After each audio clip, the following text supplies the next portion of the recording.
teman-teman semua, apa kabar? Sebelum saya mulai, saya mau minta kalian jujur sebentar.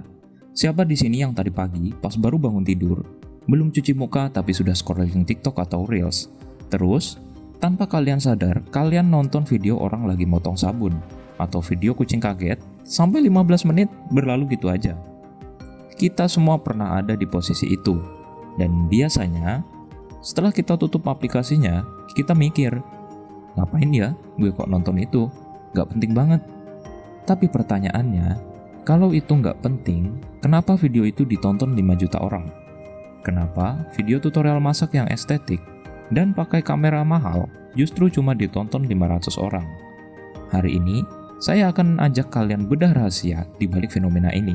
Kita akan bahas kenapa konten yang kita anggap sampah atau gak penting justru adalah penguasa algoritma saat ini.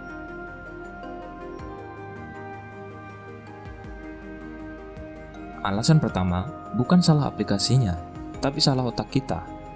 Maksud saya, itulah cara kerja alami otak manusia. Bayangkan, kalian baru pulang kuliah teknik yang isinya rumus semua, atau baru pulang kerja lembur. Otak kalian itu sudah panas. Nah, saat buka sosmed, kalian nggak butuh makanan berat, kalian butuh cemilan. Konten nggak penting itu adalah low cognitive load content, artinya konten yang nggak butuh mikir buat dicerna. Istilah kerennya adalah mental vacation. Kita butuh liburan mental. Kita pengen lihat hal-hal yang relatable, yang gue banget. Contohnya, video orang yang cuma curhat capek pengen jadi kaya tapi males kerja, itu nggak penting secara edukasi, tapi secara perasaan, itu mewakili jutaan orang. Itulah kenapa kita betah nonton. Kita merasa nggak sendirian dalam kegabutan kita. Kenapa algoritma mendorong video itu ke depan muka kalian? Algoritma itu nggak punya perasaan. Dia nggak tahu mana video yang bermutu dan mana yang enggak. Dia cuma tahu satu hal, retensi. Dia cuma ngitung berapa detik kalian berhenti di video itu. Ada trik yang sering dipakai konten nggak penting, namanya looping. Pernah lihat video yang endingnya nyambung lagi ke awal secara halus? Kalian nonton sekali, nggak sadar, videonya mutar lagi ke 2 kali. Bagi algoritma, itu sinyal emas. Robot itu bakal mikir, wah, video ini gila, ditonton 2 kali sama satu orang, pasti bagus banget. Padahal kita cuma bingung aja, ini video kapan selesainya.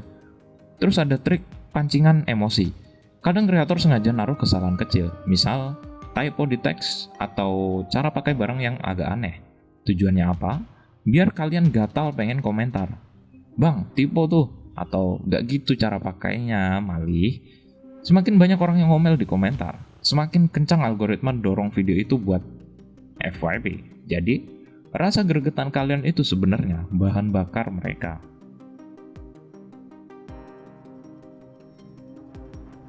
Terus, apa yang bisa kita pelajari dari fenomena ini? Apakah kita harus bikin konten sampah juga? Ya nggak gitu juga. Kuncinya adalah the hook, atau 3 detik pertama. Konten nggak penting biasanya langsung masuk ke inti. Nggak ada intro, halo guys, kembali lagi di channel saya. Nggak ada.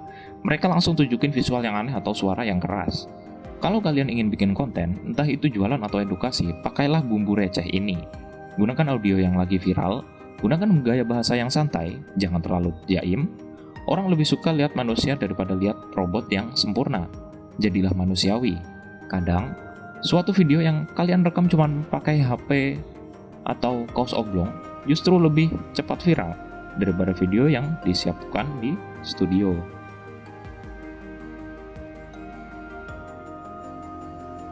Sebagai penutup, dunia kita ini sudah cukup berat. Berita politik, ekonomi, tugas yang numpuk, itu sudah bikin stres. Konten gak penting hadir sebagai penyelamat hari bagi orang-orang yang lagi butuh tawa sederhana. Jadi, jangan terlalu sinis sama konten receh. Dan buat kalian yang mau mulai bikin konten, jangan takut dibilang gak penting.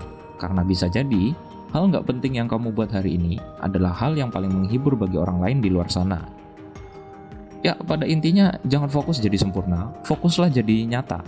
Karena di media sosial yang nyata biasanya lebih cepat sampai ke hati, dan ke FYP tentunya, daripada yang cuma jualan mimpi. Itu aja sih. Terima kasih udah simak sampai akhir ya. Bye-bye.